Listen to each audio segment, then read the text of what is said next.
Parte 7 y penúltima de esta serie de clases sobre caracteres de la clase sistemática.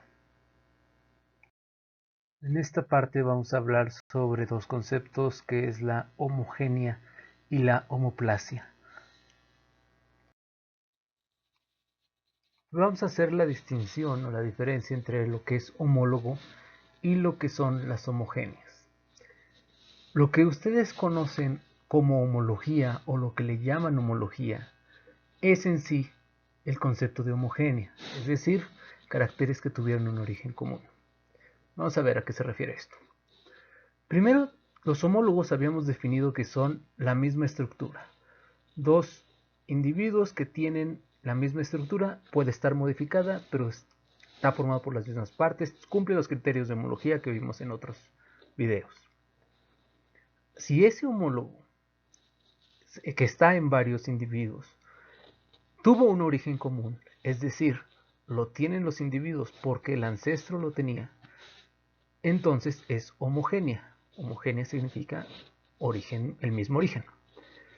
Por ejemplo, los ojos de todos los vertebrados son la misma estructura, son homólogos y se originaron una sola vez. Esa estructura se originó una sola vez y lo tenía el ancestro de los vertebrados, y por eso los vertebrados tenemos ojos, los mismos ojos. Pero también hay homólogos que no tuvieron un origen común. Los ojos de los cefalópodos y los ojos de los vertebrados son homólogos, son la misma estructura, pueden compararse uno a uno y se ve que están formados por las mismas partes, cumple con los criterios de homología que habíamos visto en otros videos, pero no tuvieron un origen común. A los homólogos que tienen origen independiente se les llama homoplasia. El ancestro de los cefalópodos y de los vertebrados no tenía estos ojos, sino fue hasta después. El ancestro común entre estos dos no lo tenían. El ancestro de los vertebrados sí, el ancestro de los cefalópodos sí, también. Pero no hay un ancestro común exclusivo de estos dos que tuviera esos ojos. Entonces, tanto homogénea como homoplasia son homólogos, pero homogénea se refiere a que tiene un origen común, homoplasia que es un origen distinto. Entonces, lo que vamos a llamar homogénea es lo que comúnmente se le conoce como homología, o se le llama homología, pero ya vimos que es incorrecto esto, porque homólogo u homología no habla sobre el origen, sino simplemente sobre si es la misma estructura o no. La homoplasia son homólogos y son innovaciones evolutivas también. Es un carácter nuevo que surge, pero surge varias veces. A diferencia de la homogénea, el carácter nuevo surge una sola vez en la homogénea, en la homoplasia surge varias veces, mínimo dos o más. Entonces, son apomorfías, son caracteres derivados, pero que no estaban en el ancestro común. Y por lo tanto, una homoplasia no puede ser una sinapomorfía. Aunque es un carácter derivado compartido por varios individuos o por varios taxones, no está en un grupo monofilético, no está definiendo grupos monofiléticos. Entonces las homoplasias no pueden ser sinapomorfías. Pero esto nos deja con lo siguiente, que dos especies que comparten una apomorfía, un carácter derivado, no es una prueba definitiva de que tuvieron un ancestro común o de que son monofiléticos. La prueba está en el ejemplo de los ojos. Nosotros compartimos un carácter derivado, una apomorfía, que es el ojo. El ojo surgió como una innovación evolutiva en los vertebrados y también como una innovación evolutiva en los cefalópodos. Ambos compartimos ese carácter, esa apomorfía. Pero no es una sinapomorfía porque los cefalópodos, los pulpos y los calamares no forman un grupo monofilético con los vertebrados. Entonces, estas homoplasias, estos caracteres derivados, me están contando una historia que no va de acuerdo con la filogenia de las especies. Acuérdense, todos los caracteres me cuentan una historia. Estos me cuentan una historia falsa o no congruente con la filogenia. Vamos a ver algunos ejemplos de homogénea y homoplasia. Por ejemplo, la homogénea en las alas de todas las aves Es la misma estructura, las alas del pingüino, las alas del halcón, las alas de la gallina, las alas de cualquier ave que se les ocurra. Es la misma estructura y además tuvo un origen. El ancestro de todas las aves tenía alas. Surgió como una innovación evolutiva, tener alas surgió como un carácter apomórfico, algo nuevo que surgió en ese ancestro y se lo heredó a todos sus descendientes. Entonces las alas son una sinapomorfía de las aves. Un carácter homoplásico podría ser las alas de las aves con las alas del murciélago. Ya habíamos visto que son homólogos. Es la misma estructura y pueden ver las mismas partes en un ala y en la otra, aunque se hayan modificado. Siguen siendo la misma estructura, pero modificada. Pero no tuvieron un ancestro común. El ancestro común entre los murciélagos y las aves, en este caso los pingüinos, no tenía alas. Entonces, las alas surgieron independiente en las aves y en los murciélagos. En este ejemplo, en el ejemplo de arriba, en la homogénea, el que está marcado con rojo, las alas no son análogas. Las gallinas no las usan para volar, ni tampoco los pingüinos. Los halcones sí. Entonces, son homólogos, son homogéneas. Es una homogénea, pero no son análogos. Y abajo, del ejemplo de la homoplasia, tampoco son análogos, no tienen la misma función. Son homólogos, son homoplasia y no son análogos. Como verán, la analogía ya dejó de jugar ahorita, ya no nos interesa la función, solo nos interesa si son la misma estructura y el origen. Aquí tenemos más ejemplos sobre homogénea y homoplasia. Tenemos que homólogos derivados, homólogos apomórficos, son la misma estructura, pueden haber tenido un mismo origen, es decir, lo tenía el ancestro, por ejemplo, el ejemplo que vimos de las alas, las patas de los vertebrados, las aletas del delfín y la aleta de la ballena, o el aguijón de una avispa y el aguijón de una abeja. O podemos tener homólogos que son la misma estructura, pero que hayan tenido un origen diferente. Por ejemplo, la sociabilidad en abejas y la sociabilidad en termitas. Es el mismo carácter. Acuérdense, un carácter no tiene que ser morfológico, puede ser de cualquier cosa. En este caso, una forma de organización. Es el mismo carácter, pero surgió independiente en ambos grupos. O puede ser el ovipositor de grillos, de moscas y de avispas. Este ejemplo lo vamos a ver más detalle en la siguiente diapositiva. La homoplasia se puede clasificar dentro de estos tres tipos: paralelismo, convergencia o reversión. Y la diferencia entre estos tres es cómo surgen esas homoplasias, cómo surgen las características apomórficas en dos grupos de forma independiente. La homoplasia de tipo paralelismo es cuando grupos que son filogenéticamente cercanos desarrollan independientemente una estructura similar. El paralelismo se caracteriza porque la condición primitiva, la condición plesiomórfica de la que surgieron estas estructuras apomórficas es la misma. Por ejemplo, si la estructura o si el carácter plesiomórfico es ser azul y el apomórfico es ser rojo surgió varias veces, pero siempre viene del estado ser azul. Un ejemplo de estos son los ovipositores en grillos, moscas y avispas. Esto es más fácil verlo si vemos la filogenia en la próxima diapositiva. Entonces, los ovipositores de estos tres grupos de insectos son un paralelismo, surgieron independientemente en por lo menos estas tres veces. El ancestro de los grillos, avispas y moscas, el ancestro común que estaría en la base de este cladograma, no tenía ovipositor. El ovipositor surgió por lo menos tres veces independientemente. Sabemos que son homoplasias o vemos que son homoplasias porque son caracteres homólogos. Está formado por las mismas partes. Podemos identificar cuáles son las partes, cómo se modificaron las partes, y si ustedes comparan un ovipositor de una mosca con el ovipositor de un grillo o de una avispa, dicen esta estructura es la misma, sin saber. Si sacamos el ovipositor de los tres y se los pongo en una mesa, van a decir, claro, esta es la misma, este carácter me está contando la historia de que estos grupos estaban juntos. pero hay otros caracteres que me cuentan historias distintas, entonces en la filogenia quedan separados. Bueno, pero regresando al paralelismo.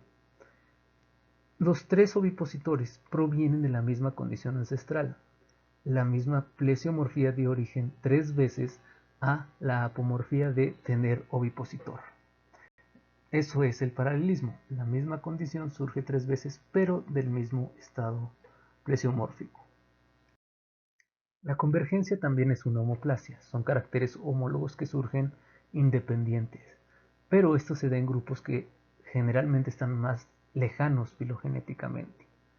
Y la diferencia con el paralelismo es de que en la convergencia el estado plesiomórfico que dio origen a esa apomorfía, que dio origen a los homólogos, es distinto en ambos casos. Por ejemplo, el estado apomórfico es el rojo, pero en un taxón proviene de la condición ser verde, el estado plesiomórfico es ser verde, y en otro taxón el ser rojo proviene de la condición ser azul. Entonces la condición plesiomórfica no es la misma y entonces tenemos una convergencia en lugar de un paralelismo. Un ejemplo de esto, ya lo vimos, serían los ojos de los vertebrados y los ojos de los cefalópodos. Son grupos separados filogenéticamente, tienen una estructura que es homóloga, que es una homoplasia, pero el estado ancestral de donde provienen no es la misma plesiomorfía. Otro ejemplo de esto podría ser la sociabilidad, no solamente en termitas, puede ser abejas y hormigas. El estado ancestral de donde provienen y las causas incluso que dieron origen a esta sociabilidad son distintas en estos grupos. Entonces, la diferencia entre convergencia y paralelismo es de qué estado plesiomórfico provienen las homoplasias. Otro ejemplo de convergencia clásico son las alas de las que hemos estado hablando casi desde la primera clase, las alas de las aves y las alas de los murciélagos. Estos son homólogos, ya habíamos definido eso, son homoplasias y son convergencias. El estado plesiomórfico de las alas de las aves no es el mismo al estado plesiomórfico de las alas de los murciélagos, pero al final tenemos un homólogos porque son alas formados de las mismas estructuras. Ahora, puse aquí una imagen de un insecto. Estas alas son análogas a las alas de las aves y a las alas de los murciélagos, pero no son homólogas. No podemos reconocer las mismas estructuras en las alas de los vertebrados que en las alas de los insectos.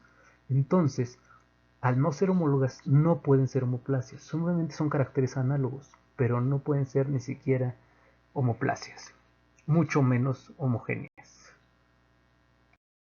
Si lo vemos en la filogenia, las alas de los murciélagos y las alas de las aves son homólogas porque representan las extremidades anteriores.